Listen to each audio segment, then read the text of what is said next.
Giving all praises to Yahweh Ba'Shem Yahweh Shai. We give double honors to the elders and apostles of Great Millstone, and we say peace and shalom and blessings to the elect that's pushing this word in the four corners of the earth. Just with this lesson of Shema Ma from the DC camp, just coming with this lesson. Hopefully it will be edifying. As you can see, this is Acts, the 10th chapter, and we're going to talk about this man Cornelius and what it means to be an Italian soldier or Roman soldier. Here in Acts 10 and 1, it starts off, it says, there is a certain man in Caesarea called Cornelius, a centurion of the band called the Italian band, a devout man and one that feared Yahweh with all his house, which gave much alms to the people and prayed to Yahweh always. He saw in a vision, evidently, about the 9th hour of the day, an angel of Yahweh coming into him and saying unto him, and when he looked on him, he was afraid and said, what is it, Lord? And he said unto him, thy prayers and thy alms are come up for a memorial before God, before Yahweh. A memorial means a remembrance. And it says, now send men to Joppa and call for Simon, whose surname is Peter, and he was the head apostle, Simon the Rock, who Yahweh Shai said, upon this church, upon this rock, my church will be established. So as we see that Simon was called by Yahweh, by the angels, to send for Peter to get an understanding of what his prayers have been answered and what is his calling. So we go down to the 22nd chapter, 22nd verse, and it said, and they said, Cornelius the centurion, talking about his men, when he went to Peter, it says, and he said, Cornelius the centurion, a just man and one that feared Yahweh, and of good report among all the nations of the Jews, was warned from Yahweh by an holy angel, and to send for thee into his house, and hear words of thee. You see, it says, warned of Yahweh by the holy angel. Now we understand, we're reading in this book, that the warnings of Yahweh always was to his elect. It was always to the elect men of the nation of Israel. So, this is one proof that Cornelius was an elect of the nation of Israel. He was an Israelite.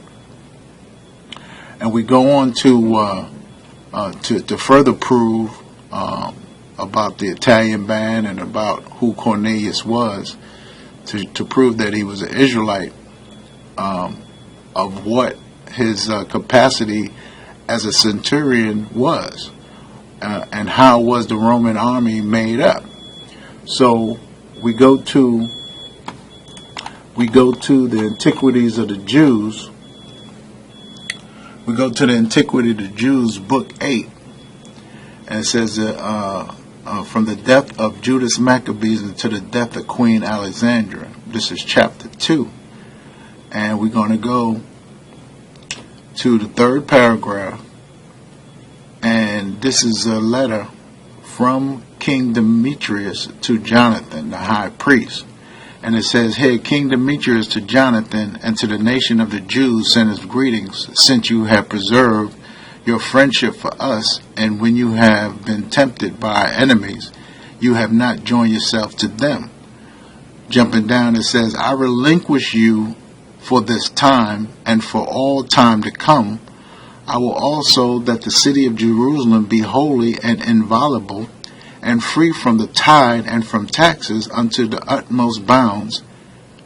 And I so far received from my title to the citadel, as to permit Jonathan your high priest to possess it, that he may place such a garrison in it as he approved for fidelity and goodwill to himself, that they may keep it for us.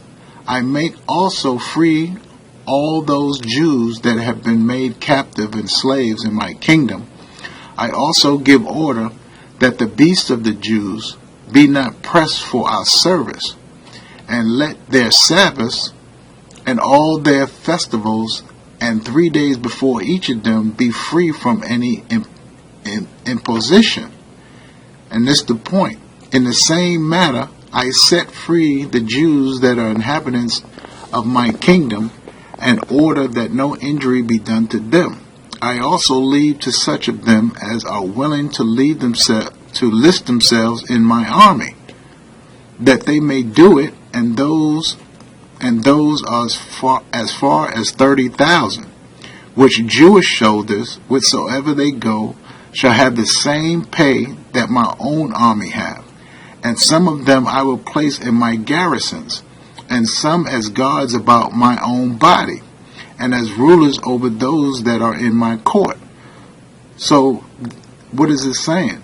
It's saying that Jews were enlisting themselves, or being enlisted into the army of the Roman garrisons. You can see here, receiving the same pay and having the same privileges as other soldiers. So it was Roman, it was Jewish soldiers or Israelites in the Roman army, as you can see here, if they enlist themselves. So to press on this point, that there were Israelite soldiers in the Roman army, we go to this book here. We go to this book here called Makers of Ancient Strategy, and is edited by Victor Davis Hanson. And in this book we could see that the contents and the writers of this book is made up of many writers. All right, you got Tom Holland, Gagan, Berkeley, Hanson, Worthington, Lee. So we're going to go to page 172 and read from it. We're going to read from page 172, Salat 171, around the last paragraph, and we're going to continue on. It says, as with banditry, so with insurgency in general, the military factor is important to the question, but the army operated parallel to and to some extent within a wider set of social relationships. The Roman army was an army of occupation as well as external aggression and defense. This was equally true of the provinces of Spain, Britain, Mauritania, or modern Morocco, Syria, Palestine. After the Jewish revolt of 66, talking about A.D. and Egypt. In these provinces, the armies were stationed in urban cities centers and dispersed throughout, rather heavily concentrated on frontiers. Like Spain had no frontier, and Britain's frontier was very short. A few areas of the empire were intensely occupied, notably Judea, a very small territory that housed perhaps 20,000 troops in the early century CE. So jumping down, we can see this is before, but we're going to go down to here, right here, talking about an auxiliary army. Now, an auxiliary army is helpers of the main army. So it says the auxiliary army recruited entirely from non-citizens, right? Non-citizens. The auxiliary army recruited entirely from non-citizens was much larger than the legionary army. Discharged after decades of service, these soldiers acquired Roman citizenship on retirement and usually settled in the regions in which they had been stationed. Thus, Rome's army was recruited from among its subjects.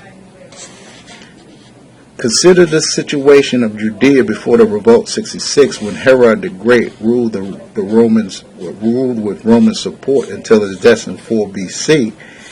He commanded a typical Hellenistic army of troops from local military settlements. These troops were mainly Samaritans, Idumeans, Babylonians, Jewish archers, and ethnic Palestinian Jews. Although Herod also had a famous bodyguard of German, Thracian, and Gauls, the indigenous settlements continued to supply the army that supported all of Herod's successors and formed the garrison of Judea after 6 CE. Much of the army retained loyal to the Romans and fought with them to suppress the result of 66. Under the command of Herod, Herod's great-grandson, King Agrippa, conversely, Herod probably modeled his army on a Roman army and used some ethnic Roman officers. And it was likely that many Jews were recruited into the Roman legionary or auxiliary army both in his reign and later. Mel Gibson portrayed the Latin-speaking soldiers in The Passion is inaccurate. The soldiers in the Roman garrison of Judea spoke Aramaic, which is a broken form of Hebrew. The army that the Romans initially sent against the rebels in 66 under the command of Cestus Gallus, governor of Syria, included legionaries, a Roman citizen, soldiers, auxiliary, i.e. non-citizen soldiers, contingents from the armies of 2 local allied client kings, the local Syrian militia. At the same time, the royal Jewish forces loyal to Agrippa moved against the rebels in 3 separate locations. Later, the larger Roman army under the command of Vespasian numbers 55 to 60,000 legionary and auxiliary troops and 15,000 allied troops, and included at least 1 Jewish high officer, Tiberius Julius Alexander of Egypt. So even in Vespasian's army, there was a Jewish high officer. So why couldn't Cornelius be an Israelite? He was an Israelite. He was recruited in the Italian band. Now the Italian band just means people recruited from Italy. Like if you see this here, this is the King James Bible Online, the Italian band. It says the name of Roman cohorts to which Cornelius belonged, Acts 10:1. So called probably because it consisted of men recruited in Italy. And that's all it means. It just means men recruited in Italy. Now, Acts 27:1 talks about the Augustus band. So let's find out what the Augustus band is. When you look at the Augustus band in Acts 27:1, it says literally a Sebasti, the Greek form of Augustus, the name given to Caesarea in honor of Augustus Caesar. Probably this band of cohorts consisted of Samaritan soldiers belonging to Caesarea. So the Roman army was not only made up of so-called Romans, who you would call Esau, but they also had, Samaritan soldiers, you had Jewish soldiers, you had even Jewish officers, as the book, as I showed you in the book. So, we understand that because back in Acts, when it says here that Yahweh warned by sending the angel to Cornelius to hear the words of Peter, we understand, and we understand that when Cornelius heard these words, and he fasted and he done these things and went to Peter to find out exactly what's going on, that it was evident that he was a man of the Lord, he was an elect, and this is the way we're gonna call it. We're gonna call it just this way because of evidence, because of the prophecy that the Gentiles was going to find their way back to the Lord, because we understand that this broken off branches, which is called the Gentiles, which is called the foreigners, who were scattered throughout all the world, was going to come back to the Lord through faith. And with that, we just say, Call Halal Yahweh Shem Shai, double honors to the elders in Great Millstone. Peace and shalom to the elect. Hope this was edifying. Peace and shalom.